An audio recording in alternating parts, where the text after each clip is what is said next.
Hello hello hello, क्या हाल है दोस्तों? भाई लोग, कैसी तबीयत है आप लोगों की? ठीक है यार। मुझे लगता है कि चैनल को अभी उतना सपोर्ट नहीं मिल रहा है, बट कोई बात नहीं। जितने भी लोग मेरे चैनल देख रहे हैं भाई, फ़ायदा मिल रहा है ना, तो कोई दिक्कत नहीं है, मेरा दिन बनता है इससे। ओके। सो यार, अगर कोई बंदा है जो नया है मेरे चैनल पे आ गया, पहली बार देख रहा है कि कौन है ये जो रिवायरिंग दिखा रहा है, कौन है जो एनजाइटी के बारे में बता रहा है, भाई भाई भाई तुम सही जगह पे आ चुके हो। ओके। तुम्हें एनजाइटी के बारे में जितनी भी नॉलेज चाहिए ना, जो भी टैक्टिकल, जो भी टेक्निकल, जो भी नॉलेज चाहिए ना, वो मिल जाएगी तुम्हें, और बहुत ही बेस्ट नॉलेज मिल जाएगी, आई गारंटी। ओके भाई, अगर तुम्हें जानना ही है एंजाइटी के बारे में, तो तुम एक काम करो। मैंने मैकेनिज्म ना फाड़ के रख दिया है, वो पूरा लिख के रख दिया है, पूरा वो एक्सप्लेन करके रख दिया है। तो जाना वहाँ पे, पहले मैकेनिज्म देख ले भाई, अपनी लेवल धीरे धीरे बढ़ा, फिर तू रिवायरिंग पे आ जा। ओके। अगर पहले ही रिवायरिंग देखा तो ये तो ऐसे हो गया, तू पहले ही वो केक वाली जो ऊपर वो लेयर होती ना, वो खा रहा है। पहले नीचे खाना शुरू कर दे यार, मज़ा आ जाएगा। लेवल 1 से आ जा। ओके। बाकी जो भी मेरे चैनल पे कंटिन्यूसली देखते हैं, उनको तो पता है यार, हम तो बहुत आगे बढ़ चुके हैं इस टॉपिक में। ओके। तो फाइनली फाइनली फाइनली एक ज़बरदस्त वीडियो, एक ज़बरदस्त इंफॉर्मेशन, रिवायरिंग। वाओ, बहुत ही टेक्निकल नॉलेज है ये, बहुत ही टॉपिक है ये, जो ब्रेन के रिलेटेड ज़्यादा है, और इसमें नॉलेज भी ज़्यादा चाहिए। तो मैंने सोचा क्यों ना मैं आप लोगों के लिए सिंप्लीफाई करके आप लोगों के सामने रखूं, ताकि आप लोगों को फ़ायदा मिल जाए। तो यहाँ पे जो सबसे पहला क्वेश्चन आता है ना कि यार, इज़ रिवायरिंग पॉसिबल? भाई तू तो बोल रहा है कि रिवायर करना है, रिवायर करना है, रिवायर करना है, एंजाइटी के जो एंक्शस ब्रेन है उसके कनेक्शंस को चेंज कर सकता है, बट क्या ये पॉसिबल है? क्या हो सकता है ऐसा कि मुझे इतने सारे फियर्स हैं, मुझे इतने सारे फोबियाज़ हैं, मुझे इतने सारे एंजाइटी अटैक्स आते हैं, मुझे इतने सारे ट्रिगर्स हैं, तो क्या मेरा ब्रेन रिवायर हो सकता है? अरे भाई भाई भाई, इट्स पॉसिबल। बिल्कुल इट इज़ पॉसिबल। अरे हमारा ब्रेन एक ऐसी मशीन है ना यार, कि ये कुछ, अगर इसने कुछ सीखा है ना पहले से, ओके, वायरिंग की है ना, तो ये कुछ नया भी सीख सकता है। ओके। ये रिवायरिंग भी कर सकता है, ये लर्न भी कर सकता है, ये अनलर्न भी कर सकता है। ओके। ये हमारे ब्रेन की कैपेसिटी होती है। भाई आप लोगों ने नहीं देखा कि किसी बंदे को जब स्ट्रोक आता है, पैरालिसिस हो जाती है, कुछ मेमोरी का इशू आ जाता है, तो उसके तो वो सब कुछ निकल, मतलब ये सारी डिफॉर्मिटी आती है ना, लेकिन धीरे धीरे जब रिहैबिलिटेशन होती है, धीरे धीरे जब उसको सिखाया जाता है, तो वो नए से सीख लेता है, डिफरेंट पैटर्न्स बनाता है, डिफरेंट कनेक्शंस बनाता है। तो हमारे ब्रेन में तो ये कैपेसिटी होती है, ये कैपेबिलिटी होती है कि it can make new connections, it can break old connections, it we can हम तो बाकी हैबिट्स को डेवलप कर सकते हैं, बहुत सारे हैबिट्स को। हमारे ब्रेन में ये जो फंक्शन होती है ना, इसको बोलते हैं न्यूरोप्लास्टिसिटी। भाई सुना होगा, आजकल मार्केट में बहुत सारे भाई मेरे इसको बोलते हैं, लेकिन उनको कक भी नहीं पता है कि न्यूरोप्लास्टिसिटी होती क्या है, और मैं आपको बताने भी वाला नहीं हूँ यहाँ पे। बट मैं ये बोलूँगा कि इट्स कि ये कैपेबिलिटी होती है, न्यूरोप्लास्टिसिटी इस कि आपके ब्रेन के जो न्यूरॉन्स होते हैं ना, उनमें कैपेसिटी होती है, वो नए कनेक्शंस बना सकते हैं, वो रिवायरिंग कर सकते हैं, वो न्यू लर्निंग कर सकते हैं, वो ओल्ड फियर्स को ब्रेक कर सकते हैं। हमारा ब्रेन जो है ना, वो कॉन्स्टेंटली चेंज होता रहता है। हमारे जो न्यूरॉन्स है ना, न्यूरल कनेक्शंस जो होते हैं ना, न्यूरल कनेक्शंस, वो हमेशा चेंज होते रहते हैं। हमारा ब्रेन, आपको पता है कि कितने न्यूरॉन्स की डेथ होती है, फिर नए न्यूरॉन्स बन जाते हैं, उनकी डेथ हो जाती है, नए न्यूरॉन्स बन जाते हैं। So it's a continuous process. तो आप कुछ भी सीख सकते हो। आप देखो, अगर किसी भाई ने मतलब गिटार किसी को बजाना है, गिटार किसी को बजाना, उसने कभी नहीं गिटार बजाया है, कभी नहीं, कुछ भी नहीं पता उसको, लेकिन जब वो 10 दिन 20 दिन 30 दिन गिटार सीखेगा ना, तो after 31 days he can do something. वो कुछ कर सकता है, वो गिटार बजा सकता है, थोड़ा चाहे बुरा या कुछ, लेकिन बजा सकता है। तो उसका ब्रेन वो चीज़ें सीख सकता है। ओके। तो अगर आपको एंजाइटी थी, आपको फियर्स थे, आपको पैनिक अटैक्स, आपको फोबियाज, आपने गलत थॉट्स बनाए, आपको गलत थॉट्स आते हैं, आपको फियर्स हैं, व्हाट इफ थॉट्स हैं, तो आपके जो पैटर्न्स बने होते हैं ना, वो इस टाइम फियरफुल पैटर्न्स बने होते हैं। ओके। फियरफुल पैटर्न्स बने हैं बहुत ज़्यादा, तो आपका क्या वो पैटर्न बन जाता है। बट आपके ब्रेन में कैपेसिटी है, आपके ब्रेन में कैपेबिलिटी है कि वो इसको ना रिवायर कर सकता है। रिवायर, जो आपने सीखा है उसको अनलर्न कर सकता है, वो उसको रिलर्न कर सकता है। ओके, ये चीज़ एक पॉसिबल है और बहुत ही नॉर्मल फिनोमेना है और सब में ये होता है। आप एक इंसान हो, आप में एक दिमाग है और उस दिमाग में न्यूरोप्लास्टिसिटी का एक चीज़ है, वो हो सकता है, तो आप में ये पॉसिबल है। ओके, मैं यार एक एग्जांपल देना चाहता हूँ यहाँ पे। देखो रिवायरिंग कैसे होती है, मैं आपको बताऊंगा कि आप किसी फियर से रिवायर कैसे कर सकते हो। नॉर्मल एग्जांपल है भाई, ये एक बच्चा है। ओके, अब तो मुझे डायग्राम नहीं बनाने आएगी, बट एक बच्चा है, बेबी है, ठीक है। और ये बेबी जब बच्चा जब 6 साल का था ना, 6 ईयर्स, तो उनको एक पेट था, घर में एक पेट था, डॉग, ठीक है। एक पेट था, डॉग था, हालांकि वो बहुत ही ज़्यादा ही वाज अ गुड पेट। लेकिन क्या हो गया था ना कि इस बच्चे को एक बार गलती से इस पेट ने ना, डॉग ने ना काटा था, बाइट किया था गलती से, ड्यू टू एनी रीज़न, कुछ भी होगा रीज़न, लेकिन बाइट हुआ था, थोड़ा सा ही, छोटा सा ही, एक यहाँ पे थोड़ा सा बाइट हुआ था, फ्रेंडली बाइट हुआ था, चलो फ्रेंडली बाइट मानते हैं। लेकिन क्या हो गया ना, ये बच्चा बहुत डर गया था और इसके ब्रेन में कनेक्शंस बने हुए हैं डॉग्स को लेके कि डॉग्स बाइट। अब इसका एमिगडाला क्या है ना, उसने यहाँ पे ये फियर वाला, डॉग्स के रिलेटेड फियर बनाया, बहुत ही भयंकर वाला फियर।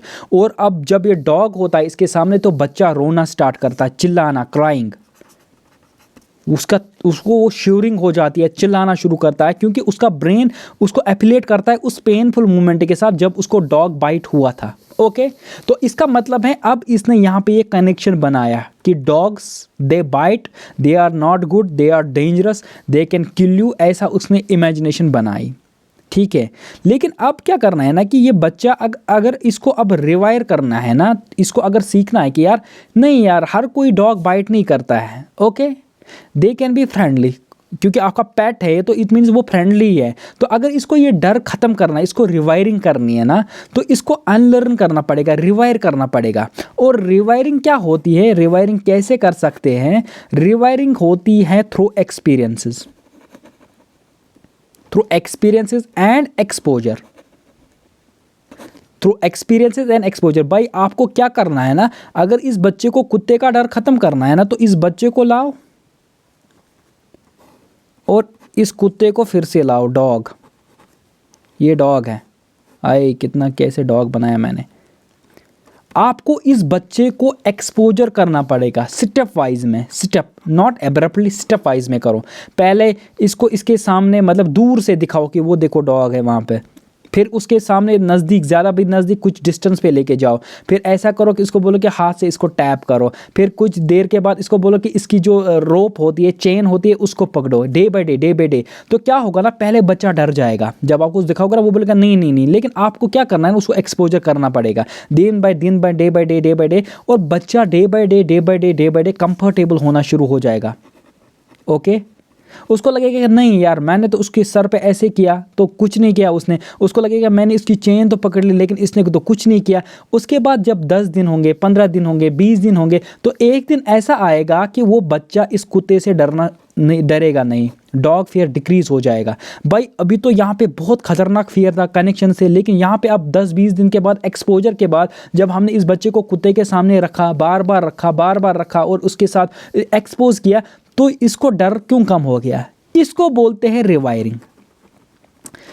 क्या हो गया ना, जब हमने एक्सपोजर किया ना, तो हमारा ब्रेन पहले तो रेजिस्ट कर रहा था, पहले तो एंजाइटी दे रहा था, लेकिन धीरे धीरे उसने रियल लर्निंग शुरू की। उसको लगा कि नहीं यार, जो मैंने पहले वाला कनेक्शन बनाया था ना, तो ऐसा भी नहीं है कि ये डॉग फिर से इसको काट सकता है या हर कोई डॉग काट सकता है। तो बच्चा तो कंफर्टेबल हो रहा है उसके साथ, बच्चा तो उसके साथ बैठ रहा है, लेकिन ये तो कुछ कर ही नहीं रहा है उसको। तो हमारा ब्रेन वहाँ पे सीख जाता है, हमारा माइंड वहाँ पे, एमिगडाला वहाँ पे सीख जाता है, और आप में पैटर्न्स चेंज होना शुरू हो जाती है, आप में रियल लर्निंग होना शुरू हो जाती है, और धीरे धीरे ये बच्चा कंफर्टेबल हो जाता है डॉग के साथ। इसका मतलब है जो फियर पहले डेवलप हुआ था, आपने उसी फियर को यहां पे ब्रेक किया। तो ये कैसे मुमकिन हुआ? ड्यू टू एक्सपोजर और due to rewiring, due to unlearning, due to relearning sorry, तो ये पॉसिबल होता है। ठीक है, तो यही फिनोमेना हर किसी फियर में आप अप्लाई कर सकते हो।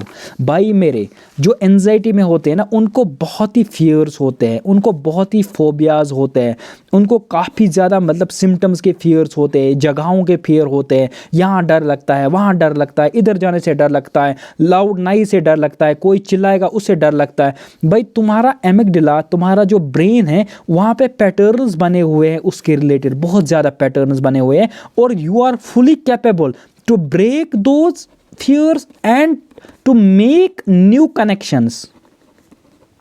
एक तो पुराने वालों को ब्रेक कर सकते हो, और एक तो नए कनेक्शंस, वहाँ पे जो जिस चीज़ से डर रहे हो ना, वहाँ पे मज़े ले सकते हो, उस चीज़ से एंजॉयमेंट ले सकते हो। ये कैपेबिलिटी तुम में अंदर भरी हुई है। You are a human being and you have this capability, your brain has this capacity and you can do it. So इस तरह से आपको रिवायरिंग करनी होती है। मैंने ये डॉग का एग्जाम्पल दे दिया। आप कोई भी फियर है, अब किसी को लगता है डर कि मुझे ना पैनिक अटैक आ गया था वी मार्ट में, मैं वी मार्ट गया था, वहाँ मुझे पैनिक अटैक आ गया था। अब बंदा जाता है, वहाँ पे जाने से पहले ही एंजाइटी स्टार्ट होती है। भाई तुम्हारा वी मार्ट और तुम्हारा ब्रेन का कनेक्शन बना हुआ है कि वो वी मार्ट डेंजरस है।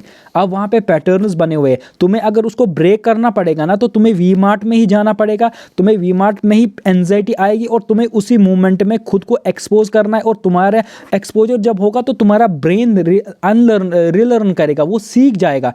और यहाँ पे मैं बताऊंगा कि ये एक बार में नहीं होने वाला है। आप बोलोगे कि मैं एक बार जाऊंगा वहाँ पे, तो मैं वहाँ पे जाऊंगा तो मुझे अच्छा लगेगा, या एंजाइटी कम हुई तो मैं निकल गया इस लूप से। नहीं नहीं नहीं नहीं, तुम्हें बार बार जाना पड़ेगा। रिपीटिटिव एक्सपोजर इज द की। रिपीटिटिव एक्सपोजर, इसको समझ लो, इज़ द की।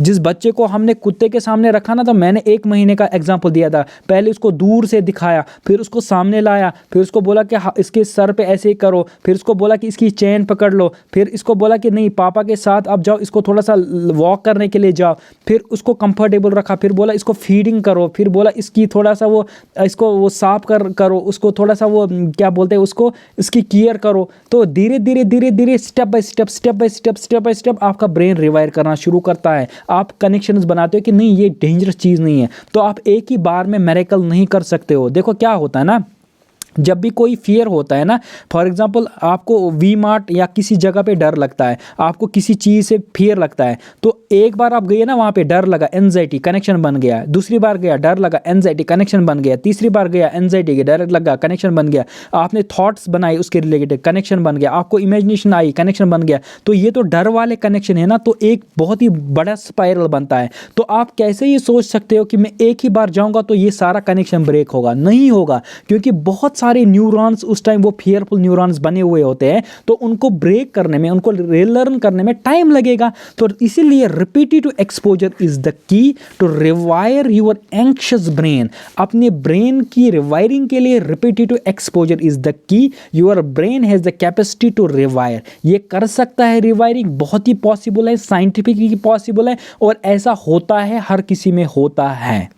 ओके आपकी एमिगडाला की एक लैंग्वेज होती है। क्या होता है ना कि जिस जगह पे एमिगडाला पैनिक करता है ना, फियर करता है ना, वो उसी जगह पे सीख सकता है कि यहाँ पे नहीं करना है। वो कैसे सीख सकता है? जब तुम उस जगह पे जाओगे, जब तुम उस जगह पे बैठोगे, जब एंजाइटी आएगी, जब तुम उस एंजाइटी से नहीं भागोगे, जब तुम उस एंजाइटी को आने दोगे। तो आप अपने ब्रेन को क्या मैसेज दे रहे हो कि भाई तू तो यहाँ पे एंजाइटी दे रहा है, लेकिन यहाँ पे एंजाइटी की ज़रूरत नहीं है, लेकिन तू दे रहा है तो दे दे। तो आपका ब्रेन ये सीख जाता है कि यहाँ पे मुझे इतना ओवर रिएक्ट करने की जरूरत नहीं है, तो वो रिवायरिंग करना शुरू कर देता है। ओके ये बहुत ही नॉलेजफुल वीडियो था। अगर आप लोगों को ये समझ आया होगा तो आपकी लाइफ इससे चेंज हो सकती है। आप अपने फियर्स को ब्रेक कर सकते हो।